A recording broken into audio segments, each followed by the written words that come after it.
back? What have you been doing, and what's your reaction to the draw? We got back early this morning. We watched film of our 2 games that we played, and then just watched the selection show. And I know we're going to Cleveland. I feel like, it's a pretty good draw. I know they're a good team. They got 4 guys that averaging double figures, won their conference tournament, obviously. So, good team. We got to prepare for it for sure.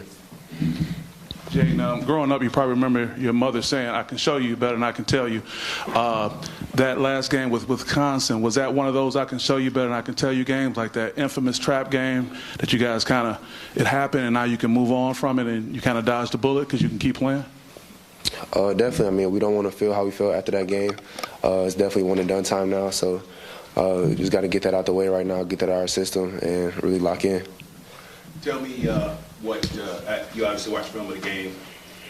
Tell me what you individually got out of it and what needs to happen with Jaden going into the tournament. I feel like as a team, we just kind of got stagnant offensively in that Wisconsin game. Our cuts weren't sharp. We weren't really physical, setting screens. We weren't physical on defense either, following our game plan. For me, I just feel like I just need to stay aggressive and play free. I feel like that's what I'm at my best. And, yeah.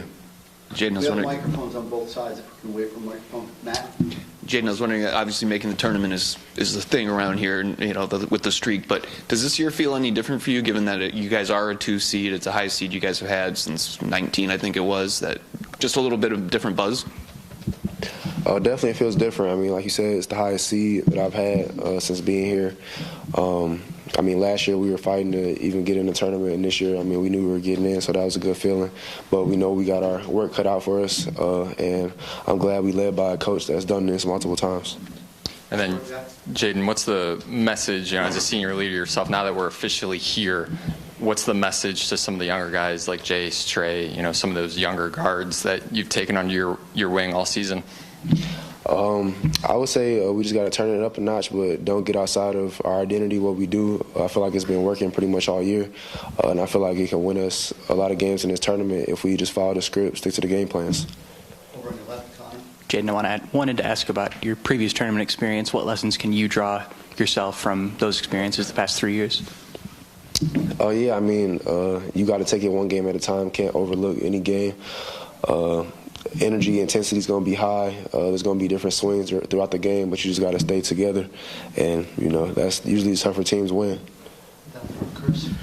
I'm asking you to look a little bit down the line now after you say that. Michigan's obviously in the bracket. I don't think that's ever happened before. Did you guys recognize that right away? And what's kind of the thought on that? I mean, we saw it. We didn't really think too much of it. We're not thinking that far down the line right now. We're just trying to look at who we playing first. Jaden, as you said, one of the higher seeds that you've had since you've been here, what's it like being the hunted and not the hunter? I feel like we still the hunter because we aren't a 1 seed or we aren't the #1 team in the country, so we still going after those teams. And, I mean, I feel like you always have a target on your back when you're at Michigan State. It don't really matter what you do. Everybody wants to beat you at all times, so I feel like it's nothing new. Anything else for Jaden? Jaden, you're on your left. I'm curious, being a Big Ten champion, win the conference regular season tournament, you guys are a 2 seed. Did you think there was any chance of maybe a 1 seed throughout this? And I guess what's your reaction to that? I mean, I feel like the only way we would have got a 1 seed is if we obviously won the conference tournament and then some other people had to lose, but that didn't happen. So, we're going to take the 2 seed and move on. Got one more over here on the right, Pop. Now that you've seen the bracket, the loss in the Big Ten tournament is behind you, do you feel at all like it was a wake-up call, if a wake-up call was needed, or is a wake-up call ever needed this time of year? I feel like it was a little bit of a wake-up call. Not necessarily that we needed it. I feel like we always pretty much on our toes, but I feel like it's good that it happened now instead of, in the NCAA tournament. So we just going to learn what we can from that game and move forward. Awesome. Thanks, everyone. We'll have Coach up shortly. Thanks, James. Thank you. Best in the world. That means they beat all. Michigan means irrelevant.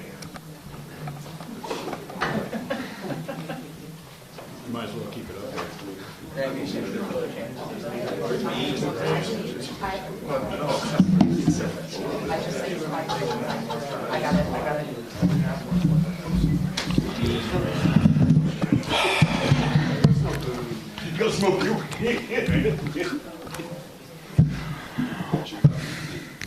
Well, there's nothing like Selection Sunday day. I mean, remember my first one. I remember a couple where I was sitting waiting for the second to the last name to come up, and thank God today ours came up early. And you know, it's ironic. Bryant, Phil Martelli, and I were on a lot of committees in the last 6, 7, 8 years. I'd have to say he's one of my better friends in coaching, and he just sort of retired last year.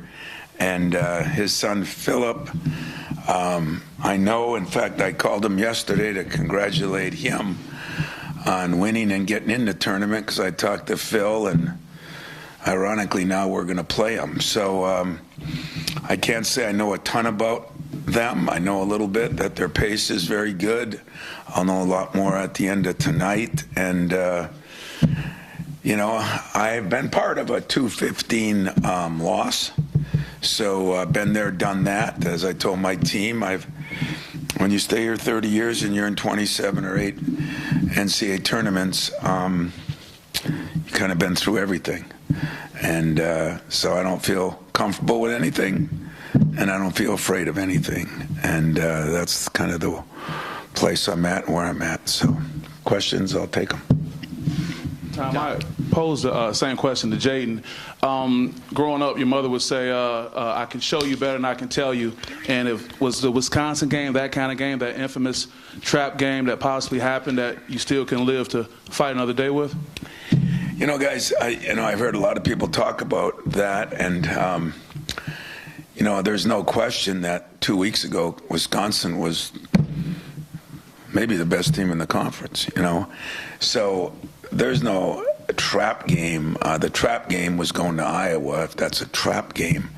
It wasn't for me, but I think for people. But when you're playing a team that's just as good, and you know, we're as good as them, they're as good as us. I think what we learned, and we spent a lot of time today, we came back this morning so the guys could be with their families last night, and I had a meeting at 4:30 to really go over, between 4:30 and 6, you know, the things we did, and try to make it a real educational, not a butt chewing, not a look what you did here. I tried to make them look at it like, if you want to move on, we have to take care and figure out why we did some of these things. And there were some things that we had control of that we didn't do a very good job of. A kid got hot. If you look at some of the shots he made, they were unbelievable shots. I'm watching the first half of the Michigan game against Wisconsin, and I couldn't believe the shots that both teams were missing, you know, but that's kind of what happens. And so I don't think it's a wake-up call. I think what you try to do every day, and no matter what you do, this is what I've learned about 20-year-olds, that I was probably the same when I was 20. Until it happens to you, you know, like it happened and it's a setback, and we had a chance to maybe win a conference tournament, and then we didn't get to move on.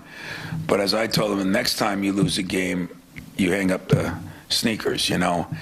But you know, it's still what I'm harping on is you trust my experience, and I'm going to trust you.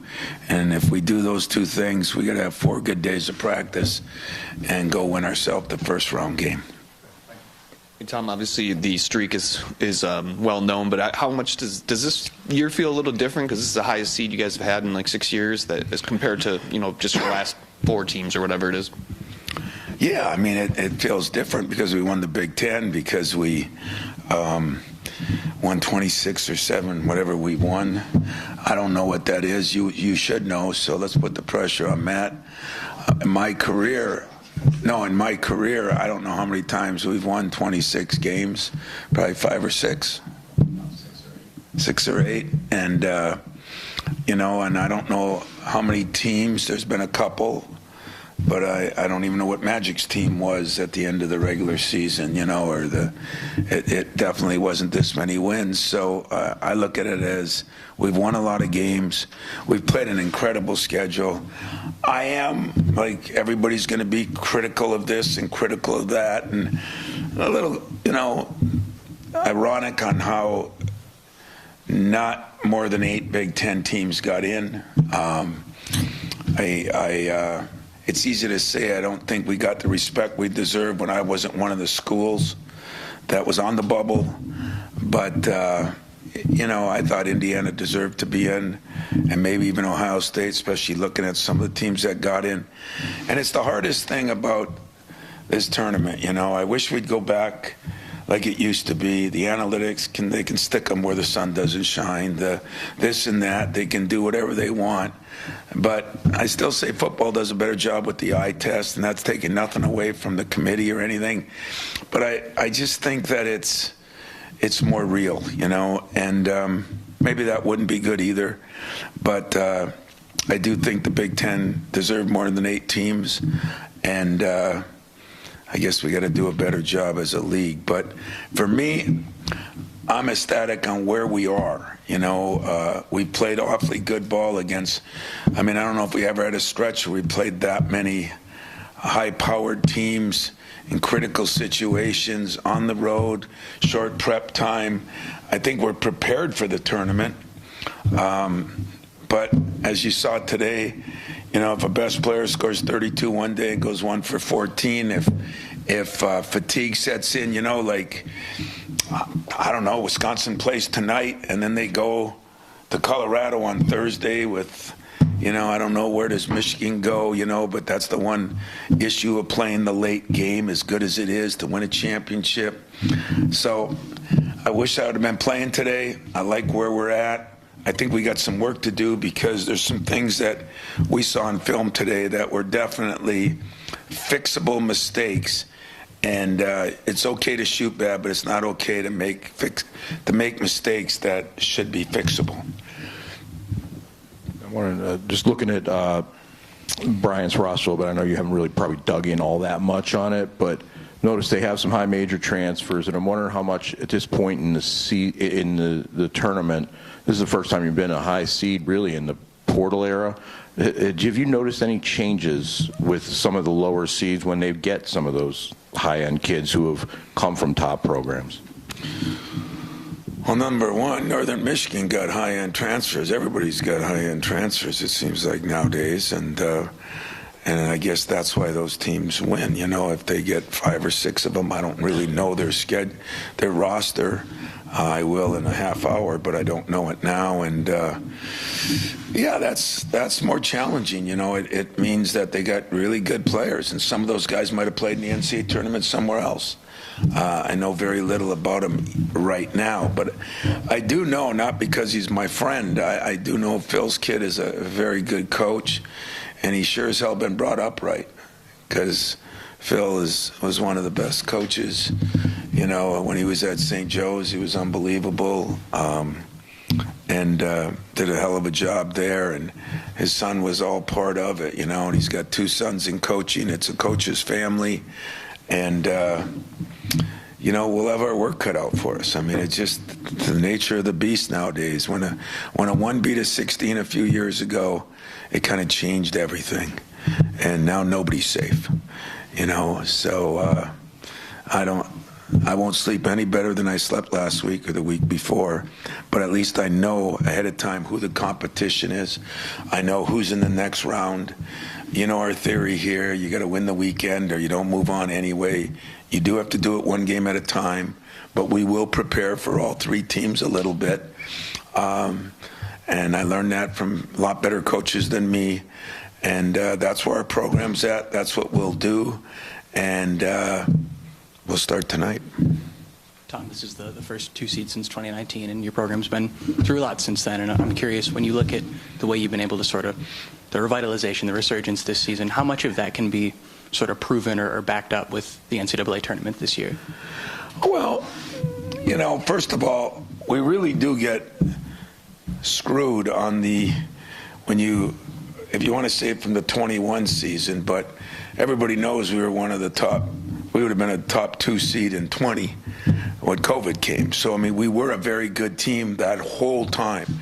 I could argue with you that that was one of my best teams in the last 3 weeks of a season that I've had. And Cassius, had gone through that terrible thing, and he was just coming on at the end. And Xavier, I mean, that team was really good, and I think could have made a deep run. You never know. So it hasn't been quite as long as you guys want to make it, if you ask me. But whatever's good for, I was going to say for print, but it's not. Whatever's good for clicks is good for me, I guess. So I will go with you guys. But it's a good question. It really is. You want to make. I don't want to do it because to prove. I don't have nothing to prove. I really don't. I'm comfortable in my own skin where our program's at. I mean, it was 2 years ago we were in a Sweet 16. If we win that game, we lose in overtime, we might be in a Final Four that year. It's amazing how that works. I saw somebody write an article, well, they haven't been to a Final Four in 5 years. Gene Katie hadn't been there in 30. And I love the guy. But more important than that is one of those years we didn't even have a Final Four. So it gets misconstrued. But listen, when I was growing up and I was here as a GA, I think it was Mark Aguirre was at DePaul. And I don't know if it was 3 or 4 years in a row, they got beat in like the first round or something. And I remember one year he walked back from the arena, which was 4 miles away, to the hotel, and really good teams, It's a funny time of year, and there's a lot of things that happen. And if you thought there were distractions and things 4 years ago, 5 years ago, it's nothing like what these guys are going through now. Nothing. I heard Steve Elford had a hell of a piece that you all should read. I haven't read it yet either, but I've been told about it, And that creates issues for guys, and you're seeing a lot of this, right? I mean, we just saw a team win the Big Ten that a couple days ago was not playing very well. And you see a lot of this. And I used this same sign the first meeting we had this year. I said, you're going to see a lot of this year. And people don't want to accept that. I think it's going to happen a lot. And, unfortunately, we're seeing coaches getting fired because people don't understand how difficult it is. So I'm not proving nothing in the NCAA tournament. I'm hoping to continue to win games, but I really am smart enough to know, and I think most of you are, the reason it's called one and done is one bad minute and you're out. And the NBA doesn't have that. The NFL doesn't have that. Major League Baseball doesn't have that. Football does have that. And that's what makes college basketball in the NCAA tournament. They don't have Cinderellas either. I mean, there was a couple of schools that haven't been to the NCAA tournament 50 years. Can you imagine what those kids are playing for, and the hype and the excitement, and that kind of stuff makes you play at a whole different level. So I'm not trying to validate anything. I'm not trying to say, here, I'm not dead yet. I'm still relevant. I got a good team. Yesterday proved it because we didn't play great. And, it's a one-possession game with seconds left. And we've earned that. Whatever happens here, this will tick off all our fans, all the media, and everybody else. Whatever happens, it doesn't change. 30 games, 32 games we played, 33 games. There has been consistency in 33 games. I think you could add up the points we lost by, and it might be 20. Maybe a few more, I don't know, maybe not even that many in total lost points. So consistency's been there. We got to go out. We got to hope some guy doesn't catch fire and score 30. We got to hope some official doesn't make a couple of calls on one of our best players and get in foul trouble. We got to hope nobody gets injured. There's so many factors in how you advance in the NCAA tournament. And I'd say the number one factor now is not injuries. It's not getting hot. It's not getting cold. It's not the officials. Can't blame it on the media. I'd like to, but I can't. But it's the distractions. It's my favorite line, the dirtbags and distractions. And that's what these kids have to deal with these last 2 years that they never had to deal with. And, that's what I'm trying to do with my guys, keep everybody focused on the task at hand. Tom, after all these years, I'm wondering what still excites you the most about this next few weeks. Like, what is it? The new opponents? Is it what is it that really gets you going? Number one, it's practicing when it's still light out. I've said that for 20 years. We usually have a meal up on the concourse before we leave, wherever we go, just so I can see the sun shining, and we're still practicing. It's not dark out. That means you've advanced. That's number one thing that excites me. Number two is just how many players and former players for us. Tum Tum stopped by today and he came into the meeting room. He was here yesterday for the games, and he stayed overnight. And, time of year it is, guys. It's part of our DNA here. And so I'm excited every year. I told them if I see one guy entitled, I said, I'm sure as hell not entitled. I've been to 27, 26, 28 of them. I'm still counting the COVID year.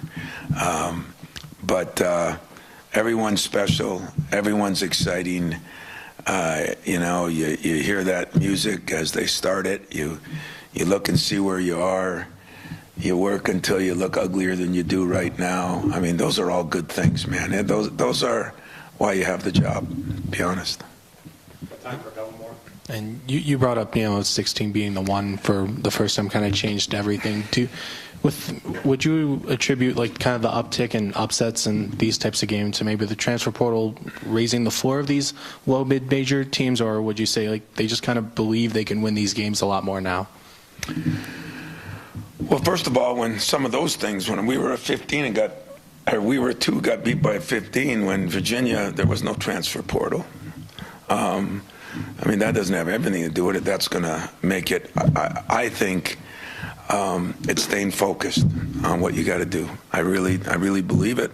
I'm going to believe it. And I think there's better teams because people, the whole reason people go places now is either for the money or for the opportunity to play. Winning is not necessarily high on that list. And that's okay. But that means there's going to be more players spread out. And there's good players. When I was in Division II, we went to the NCAA tournament 3 times. I had 2 players that got drafted late in the 3rd round. It was 3 rounds then. They were better than some players I had here. There's good players out there. Doug Wojcik says it all the time. I had a lot of good players at a lot of good places. And if they're well coached and they believe in what they're doing and situation, somebody takes something for granted, which everybody will. Fans, fans will. And what's changed over the years is now fans have access to the players more. So, no, I don't think it's the transfer portal totally, because I think some of this happened in the last 5 years. But I think it'll escalate it, along with the distractions. Those 2 things are going to escalate it, and you're probably going to see more of them. So, like I said, I ain't sleeping good. But I feel comfortable where we are. I just don't feel comfortable in, the teams you play. I think people can beat people. Close with Rico. Tom, you said 27, the good-looking one. Tom, you said 27, 28 years in. Is your coaching philosophy still the same, or has it changed some just through time and experience? Philosophy? No. Philosophy-wise, the other day, we didn't guard good enough. If you defend, we rebounded well enough. We guarded decent. We turned the ball over a little. We did everything to win that game except made a couple of boneheaded plays and a couple of things that happened. And when you're in those kind of games, the margin for error for most teams is small. For us, it's minute. We knew that. I said that the whole year to y'all. And so you still got to defend. You got to rebound. We got to run. We got to take care of the ball. I'd like to run more. I'd like to score more points. I mean, we've scored more points this year than most years I've been in it. That's good news. We've been defending at a very high level. We defended the three about as well as you could. Now, 26% I think we are as in the conference, and we only gave up 31%, but we had let one guy get more than his share of them, and it cost us, And so, no. You're still one and done. That hasn't changed since day one. If you lose a game, you go home and hang up your little sneakers. So I don't think things have changed much. I really don't. Tom, you had three seniors, and obviously with Javon and Frankie, they came into this, but you got one senior he's been here for the whole thing. So tell me, what's Jaden's responsibility for this team and to this team going into the tournament? Well, I got Jaden and I got, Trey and the juniors that went through the game in New York when we had a chance to win that game and we lost it in overtime. And then there was upset city from then on. That's when FIU and San Diego State upset teams, and I explained to them that in this tournament, there's going to be somebody gets upset in the first round, the second round, the third round. Everybody, first thing somebody will want to say, well, how about playing Marquette? You played them before. First of all, who knows what's going to happen with Marquette? And number two, who cares? I thought Jaden answered those questions real well. I heard the end of them. But Jaden's responsibility is to make sure they know, because I know because I'm experienced and I've been through 27 of them. But he has been through 3 of them, and one that you could argue we had a great chance to get to a Final Four if we win one more game that year, if we win that game. And that's what I told him he's got to express upon the players. And I'm still big on this. The game will be won in the meeting room tonight. It'll be won in the locker room tomorrow. It'll be run in the practice field. It'll be won in the hotel. The game will be won before the game is played 90% of the time. And I think that's your leaders, your seniors that have to get that through to guys. And then Jaden being, one of our key guys, got to play his best too. So always the senior has more on him, but more given, more expected. Jaden's cool with that. And I think he'll do a great job with that. I mean, I thought at the end of the year, the players were playing for Jaden a lot. I think they knew he had been through it. He's the most unselfish human being I know. He's good to all the players. He's a great teammate. And I think they wanted to win for him. And there always should be a battle cry, and I think that's awesome. So to leave you, okay. I just wanted to follow up on that, because you've experienced it all, but there's a couple of players, especially I'm thinking of freshmen like Jace Richardson, who have never experienced it. How do you find freshmen like that who are a key cog in the team? Does it take them, blood on the lip in the first game to get into it, or do you think he's the type that'll be into it right away? Well, he's had one advantage. That's almost a disadvantage, because his father only lost once in the NCAA tournament. He was like 10-1. So he's got that experience that I'm sure his dad has talked to him about it. Winning all 6 games his first year and winning 4 out of 5 his second year. But Jace is his own man, and I've been saying that since day one. He's efficient. He's beyond his years in youth. He's not a freshman. Pressure does not seem to bother him. Now, who knows what will happen between now and Friday? Who knows who will be, trying to, get to him, how many outside people or this or that. I just don't see, of all the players on my team, he's a very unique kid that pressure does not seem to bother him at all. He's been really efficient, and the moments never seem to be too big, from the opening games when we played Kansas to throughout the Big Ten games, throughout the NCAA tournament. I think he hit the first 5 or 7 points of the NCAA, of the Big Ten tournament. I think he does look at pressure as a privilege, and I'm not going to sit down with him and have the normal talk I would with normal guys, because he's proven to me over and over again that he's focused, he's hungry, and he's not afraid. And that's the best way to put it. He has years of, he's not young. His age does not speak for how he handles himself.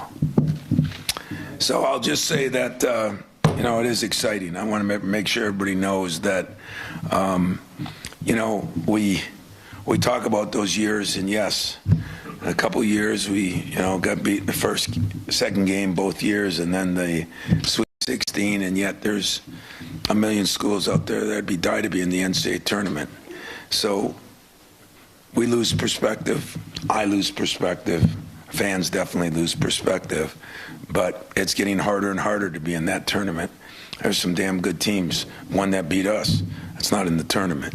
So I'm just appreciative of it. I'm appreciative that we put ourselves in a position where I didn't have to wait forever to see my name up there, because I've done that a few times. It's not as much fun as you think.